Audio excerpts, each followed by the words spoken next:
Daqui a pouco a gente sobe no passeio. Ah, é. Tem esse também. Daqui a pouco eu não estou subindo no passeio. Ó. A outra aqui, ó. Passou. Agora. E aí? Complicado. Esse risco todo por menos de R$2. Olha. Isso aqui é adrenalina pura. E vê um apagadão aí, ó. Ó.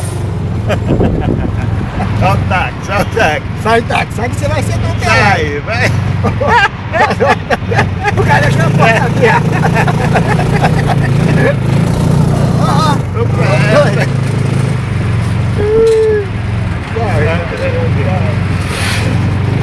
Olha o caminhão, mano. Olha o caminhão.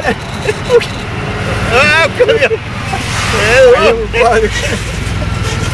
A polícia. A polícia tá vendo tudo, ó.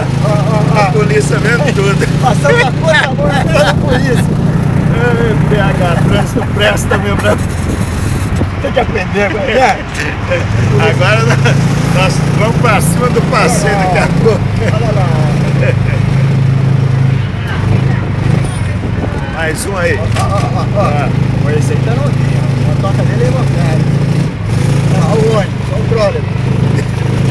Amanhã nós vamos pro aeroporto nessa motinha. Ó. Opa! Agora vocês vão ver que tem que andar no passeio, na cara do polícia. A polícia tá ali. É. Subimos em cima do passeio. Vamos atropelar o pedestre. Ó. Olha como é que ele vai em cima dos outros, ó. Tá nem aí, ó. Viu? Ó. Tá em cima. Sai, gente. Olha aí. Ele nem cozinha, né? Eles estão bem educados, eles nem